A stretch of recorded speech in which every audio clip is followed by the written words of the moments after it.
a new home for a while, let me feel alive. Nothing to hold me back, take my time, just enjoy the ride. A new man passing by, life is good, best I've ever felt. Get me up, somewhere new, somewhere I can find myself. Oh, I feel so alive. As I reach out to the sky. I found my way.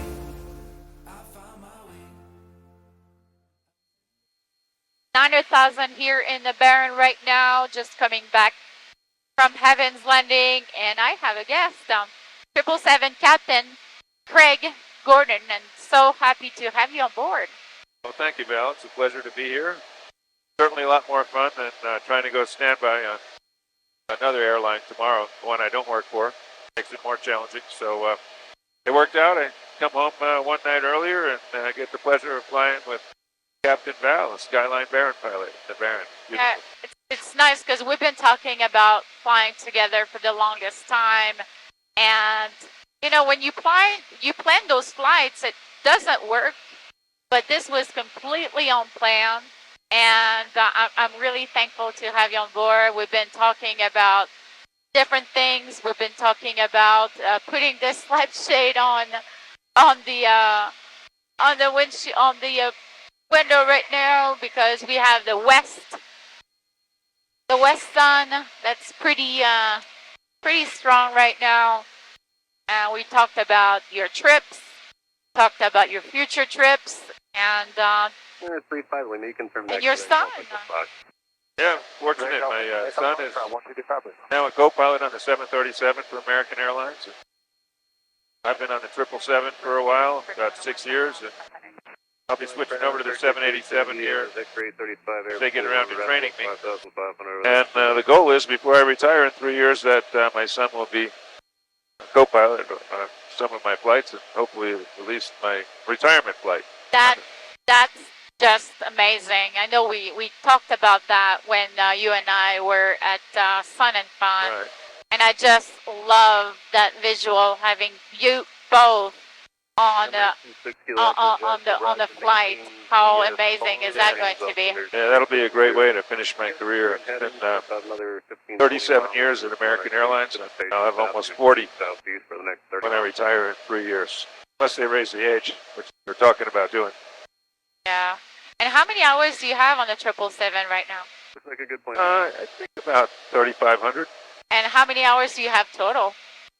You know, but to get to this, like, it's kind of hard to keep track all the time, but around 25,000.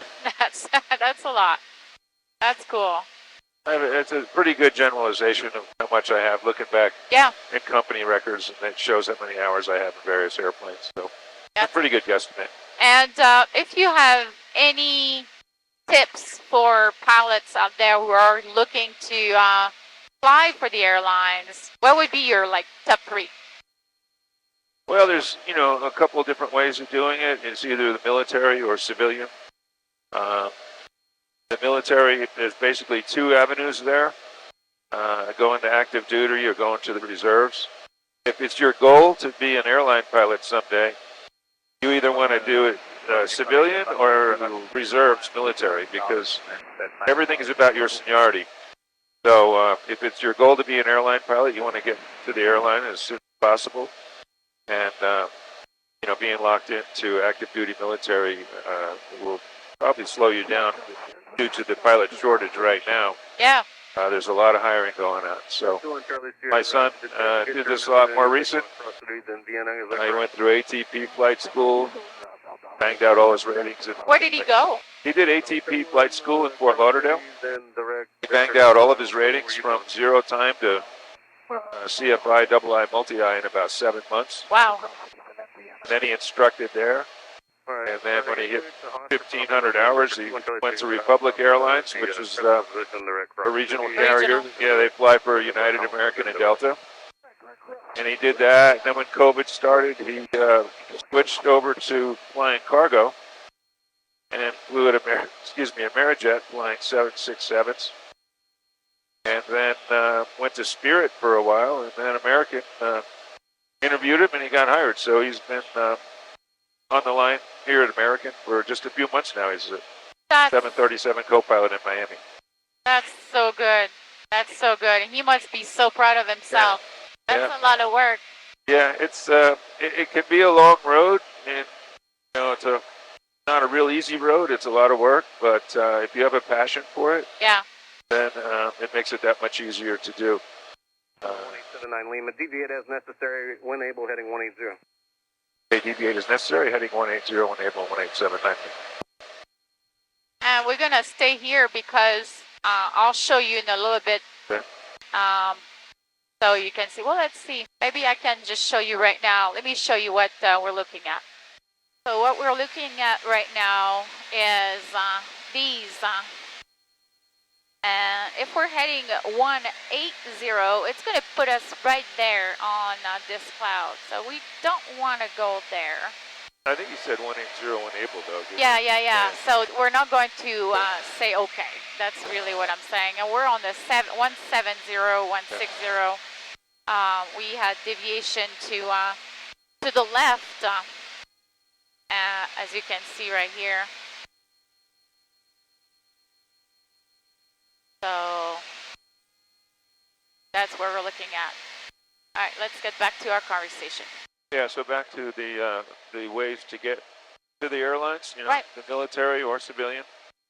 Military is awesome because they pay for all your flight training. You'll get to fly perhaps fighters or all kinds of other unique aircraft and do all kinds of fun stuff, I'm sure. If you could do that, if you can get in the reserves and do that, then it's great. Then you have a part-time job once you're done training. And it won't be long before you can go to the airlines and do your military at the same time. Right. If you go the civilian route like my son did, it can be a little expensive. But, if you have the means to do that and you want to do that, then that's a good way to do it.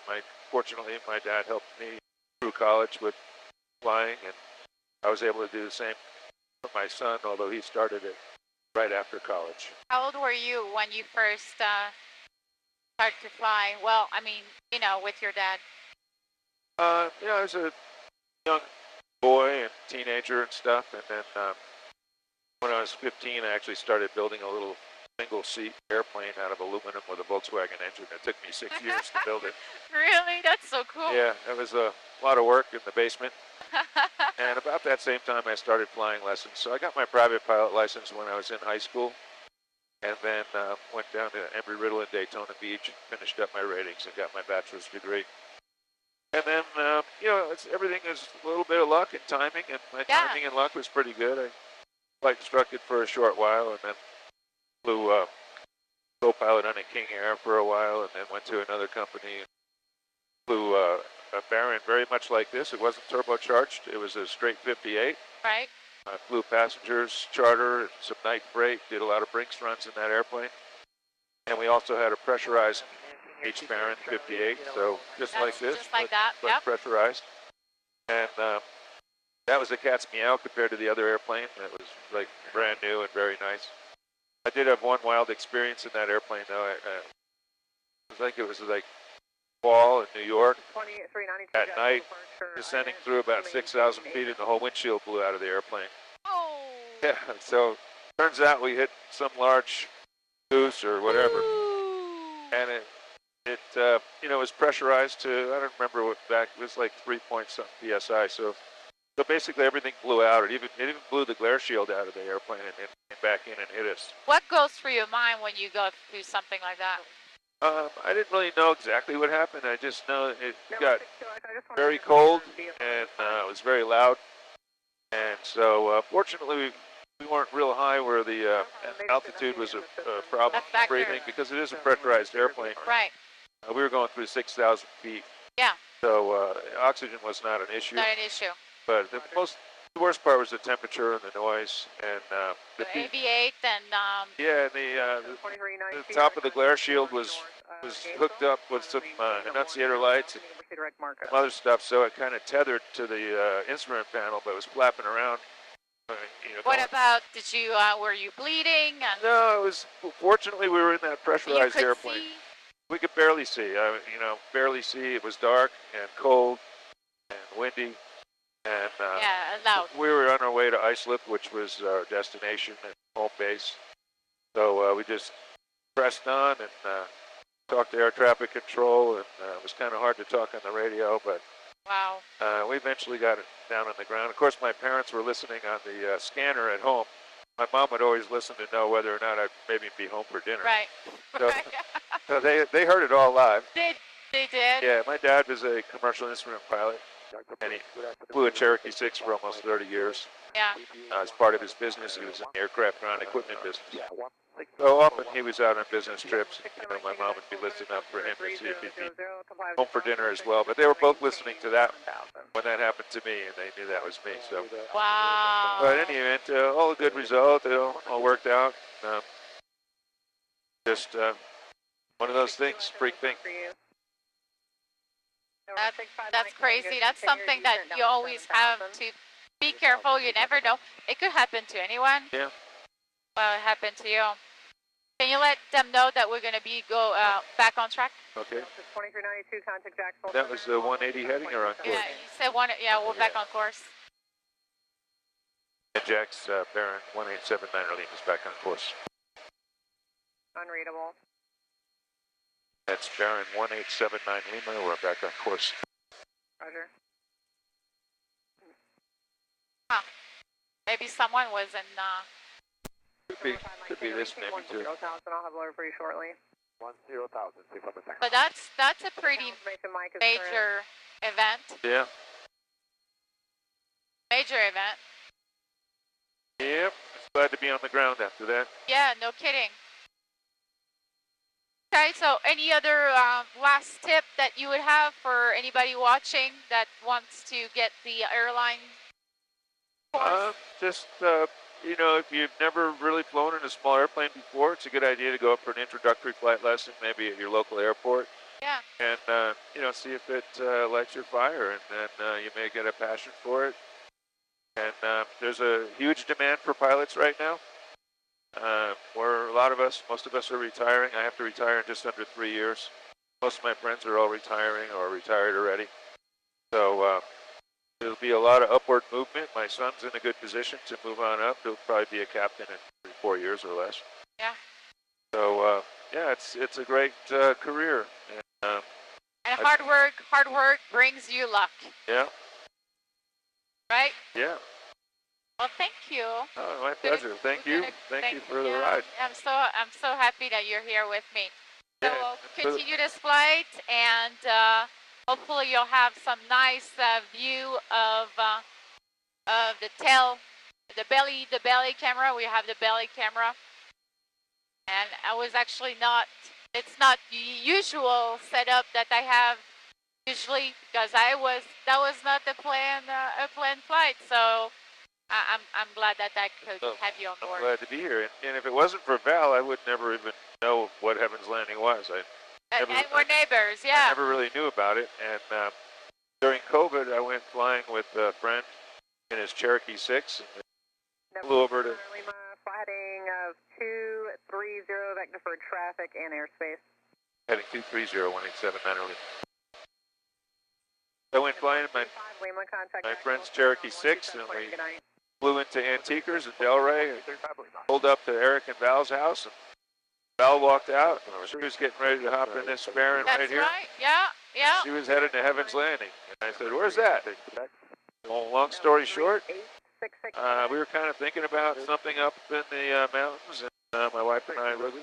That's so cool. And we wound up buying a property there. We'll hopefully build on someday. And like Val, we have a house nearby now, so have a reason to come here. Isn't it amazing? I just love that area. We do too. I love Georgia, North Georgia, Clayton area. It's absolutely amazing. November It's refreshing. You know, in the summer we don't get this heat of South Florida. It's a nice little break, and the views are so cool. Yeah. November 7 on Lima traffic, 2 to 3 o'clock and about 5 miles. They're going to be southeastbound at the King around 13 for 10, and then they'll be descending on the south side of you. 187 Lima, look at. All right, so as we're looking for traffic, we'll talk to you later, and keep these tips that Craig gave you, and if you have any questions, write your questions below, and I'll make sure that I'll run those by Craig for you. 15 south. Bye. Take care, thanks. Bye-bye. Clear to the Calavia, redirectors, fly heading 030 final floor, we're moving eastbound. Cause I found